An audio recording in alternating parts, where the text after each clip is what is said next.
Hello, everybody, and welcome to That Real Texas Team podcast. I'm the host of the channel. My name is Curtis Brown. With me, as always, Ron Stoppable. How you doing, brother? I am doing phenomenal. How about you, brother? It's a good day to be talking Texans football. Every Had the day's day off, and it just kind of like being able to talk Texans ball and have the day off is such a it's a chef's kiss kind of a day. agreed. I Agreed. cleaned up the house, shredded a bunch of chicken breasts. So, I mean, I'm ready to go downstairs and make hella enchiladas. Hell yeah, brother. Hell yeah. But with that being said, today we are talking way too early roster projections, and we're going to do it by room instead of, all at once, because who has the time? But if you're new here, like, subscribe, and hit the notification bell. Share it with your other Texans friends if you got them. And be on the lookout this season. Ronnie and I are going to be, I'll be at an away game. I'll be in Nashville, but I'm try to send Ronnie out there to Houston and get some fan interviews and some other face-to-face interaction. And so just be on the lookout for Ronnie's beautiful mug out there in the parking lot. Y'all go follow the Instagram. We just made an Instagram not too long ago. So y'all go ahead and go follow that up. Hell yeah. So as I mentioned, and as we're about to get into the wide receiver room, we're flush with wide receivers at the moment. Like, we got us like the best top three in the league on paper. This is inarguably the best trio of wide receivers that the Texans have had at any point in franchise history. Agreed.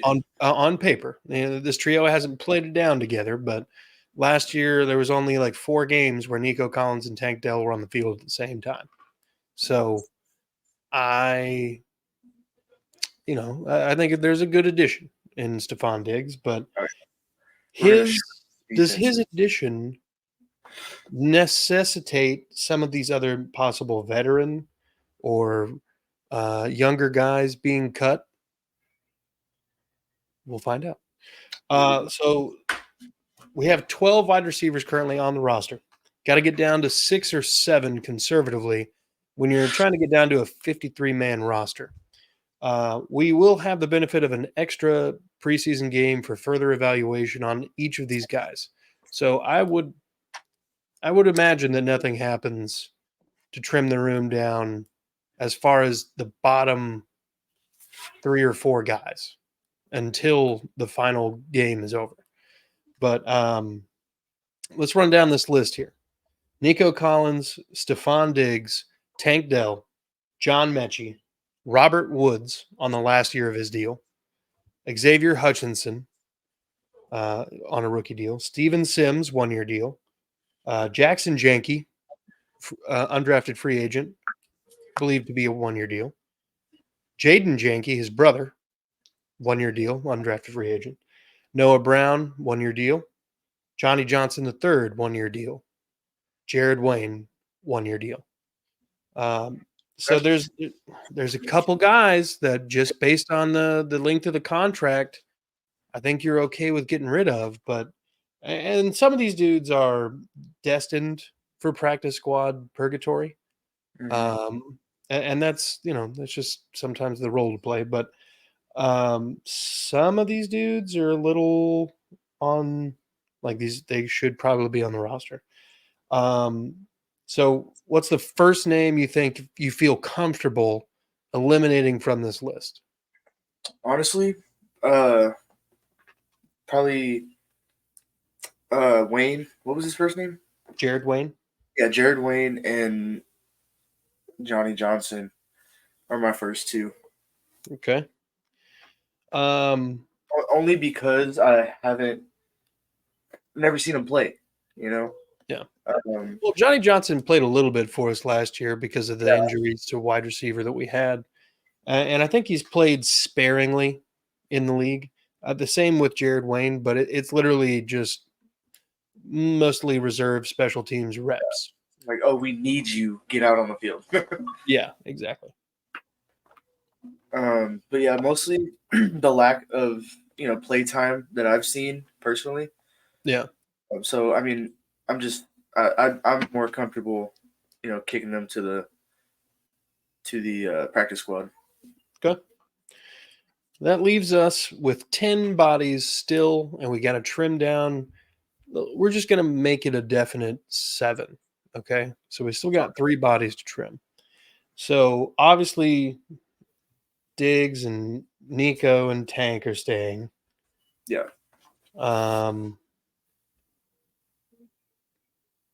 We don't know much about Jackson and Jaden Janke. We need to probably watch some South Dakota State highlights to figure out if these guys are even like worth it.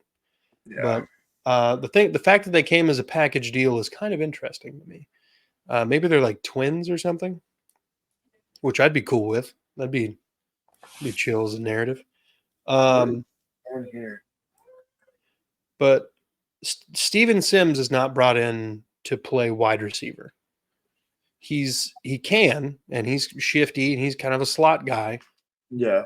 But primarily his role on this team is Frank Ross loves him as a kick returner. He had the big, I think it was a punt return for a touchdown against the Ravens in the divisional round. I think he is the goal as far as like who they want to be kick returner, but it could be Dameon Pierce. So there's a little weird flexibility here on that special teams side. But let's just assume that the Janke brothers are practice squad guys. I'm comfortable with that decision. Okay. Let's assume that that's happening. So we're down to 8 now. Okay. So go ahead. As much hate as I would probably get from this, I wouldn't mind Robert Woods being practice squad. Now, I say that because yes, he got some playtime last year, and he did really well. But so did Noah Brown, Xavier Hutchinson. So, I would just because John Mechie, Xavier Hutchinson, and I blanked, but they're younger, so they're a little more shifty. You know what I'm saying? Yeah. But like I said, as much hate as I would get from that, that he's got one more year. Yeah. So yeah, I don't mind putting him on the practice squad, and having him as the next man up type thing. Okay. Okay, so that removes 5 of the 12. Our final 7 are looking like Mechie. Hold on. I'm going to go from what I assume the bottom to the top. So number 7, Steven Sims. He's a kick returner primarily. They don't want to use him for anything else. Mm-hmm. Number 6 would be Xavier Hutchinson, who also does some special team stuff. Noah Brown would be number 5. John Mechie is 4, Tank at 3, Stefan or Nico at 1 or 2. Yeah. I mean, I feel like that's pretty realistic, honestly. They could do straight youth movement. I imagine that if they put him on the practice squad, that kind of messes with the contract he has a little bit. I don't know what that brings to the table as far as like, do the Texans eat dead cap at that point? I don't know. But I know he has like a pretty good cap hit this season for some reason. All right. So of the 7, we still got Mechie on a rookie deal. Tank Dell's on a rookie deal. Xavier Hutchinson's on a rookie deal. Mm-hmm. Realistically, Steven Sims, who's I think this is his second or third team, is probably not going to be around here forever. Noah Brown, already going to be 29 this season, on a 1-year deal. Probably not going to be around here forever. Stephon Diggs, last year of his contract. Mm-hmm. Going to be around this season for sure, unless he really just acts like a diva. But yeah, I also think like depending on his work ethic, his personality, his diva ways. yeah, I think Yeah, between D'Amico and CJ, they'll have him pretty well balanced out. Yeah, I think just it'll depend on his the way he plays, and everything that's going on will depend on whether or not he stays another year or so. Yeah. And then you have to think Nico Collins is also in his final year. Yeah.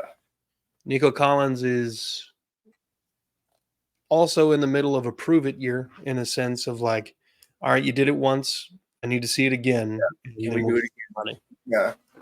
Because he had little under 1,200 yards last year.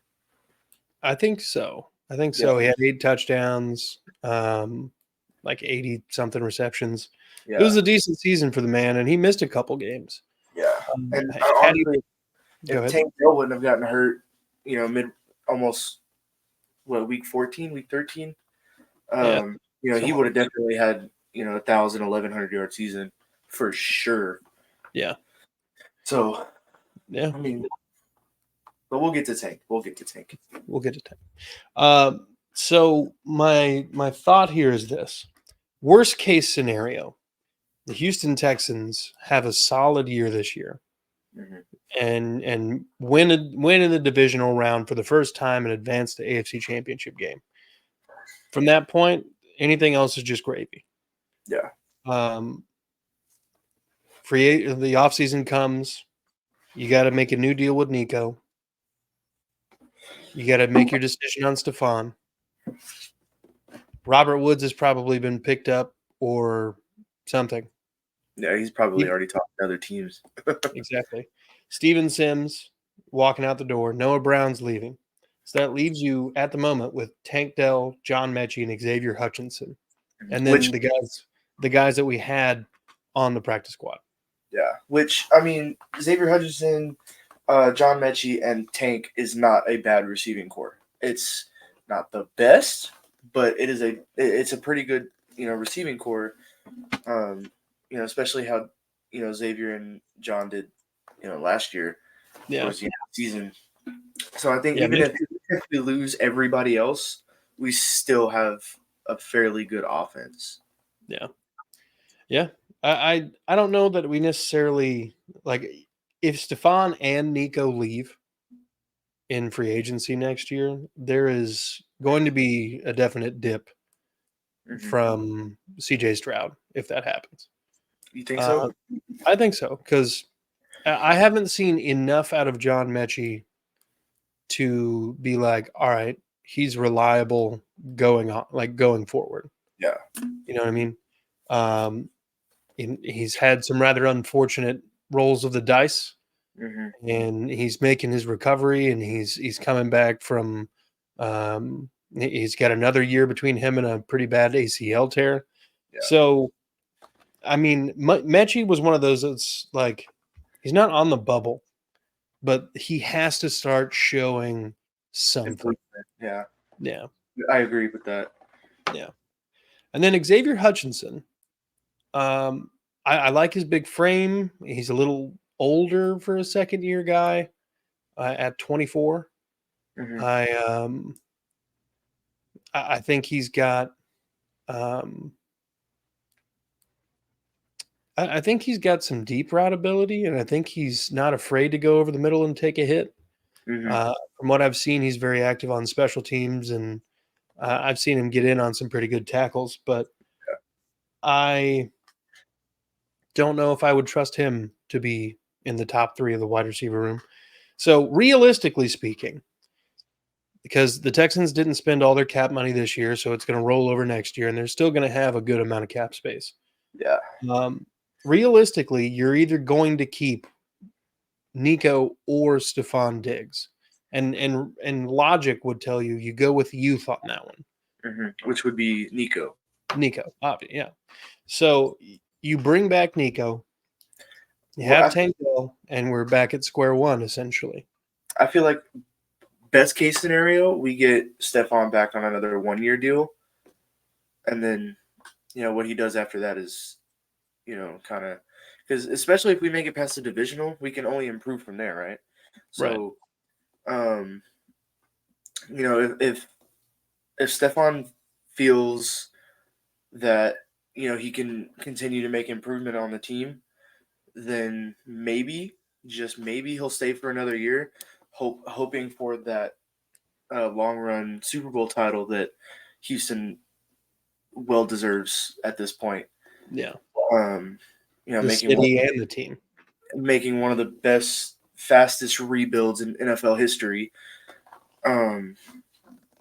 So I mean, by that far-fetched chance that we get him on another 1-year deal, if for some reason we don't make the Super Bowl this year, I think we have a very good chance next year if we can get him on another 1 year. Yeah.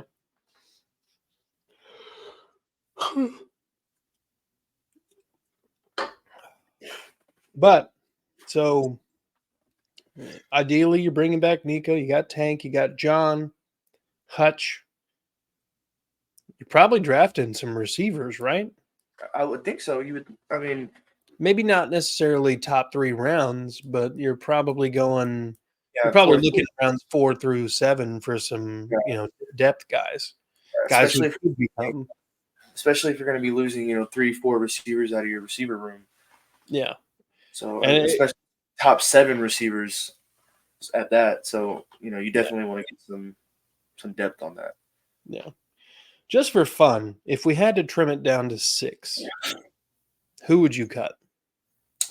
So let's see. Our top 7 was Nico, Stephon, Tank, John, X, Steven Sims, and Noah Brown. Okay, so I would probably go Steven Sims. Yeah, and that means that you either are using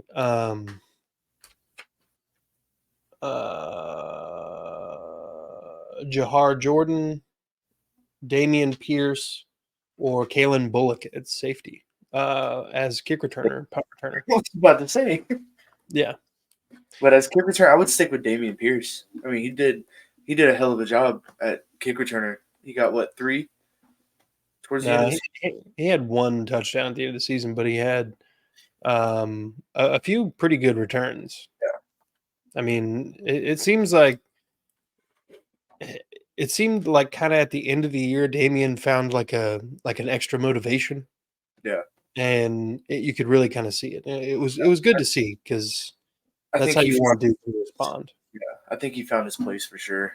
Not necessarily that he loves that position, but he found what he's better at, I guess you could say. I don't think he's a bad running back. I think that there are a lot of differences between the offenses that Damian Pierce had to deal with his rookie year, and the offense that Bobby Slowick brought over. Yeah, because Damian Pierce is a power back.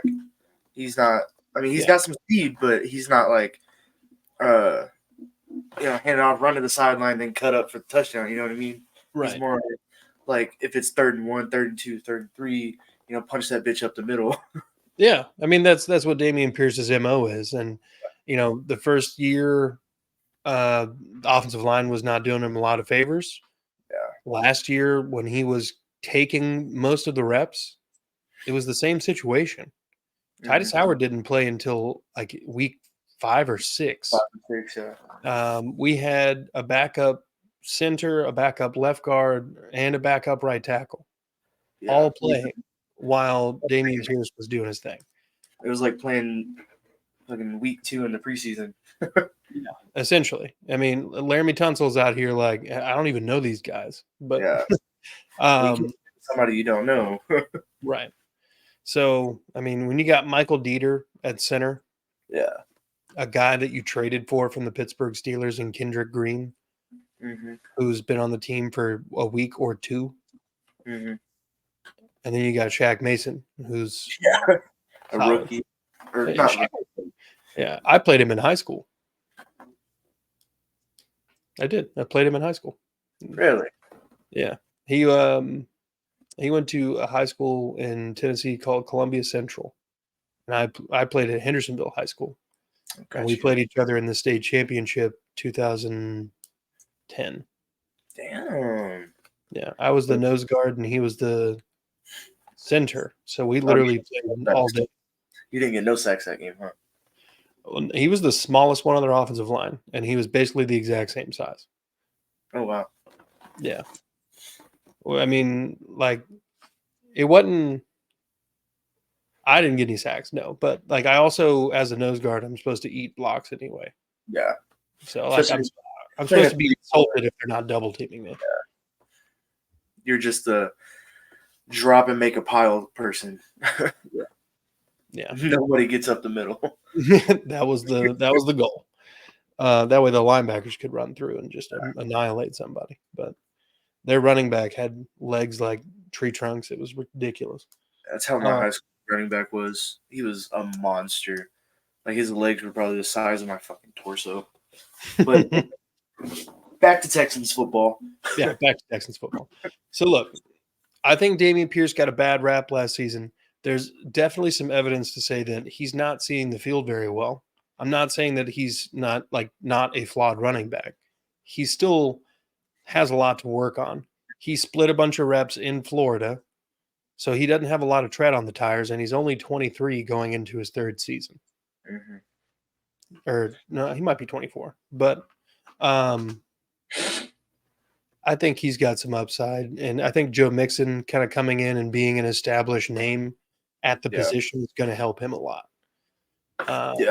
It's like Singletary came into Houston with his tail tucked between his legs, and he had to fight his way up to the main running back spot after Dameon Pierce got hurt. But that's the only scenario I see Steven Sims being cut is if they just ultimately decide Dameon Pierce's best utilization is like a spell running back and kick returner. But I think that's a good spot to go ahead and stop for this evening. We've tackled the wide receiver room, our top 7 as our projection.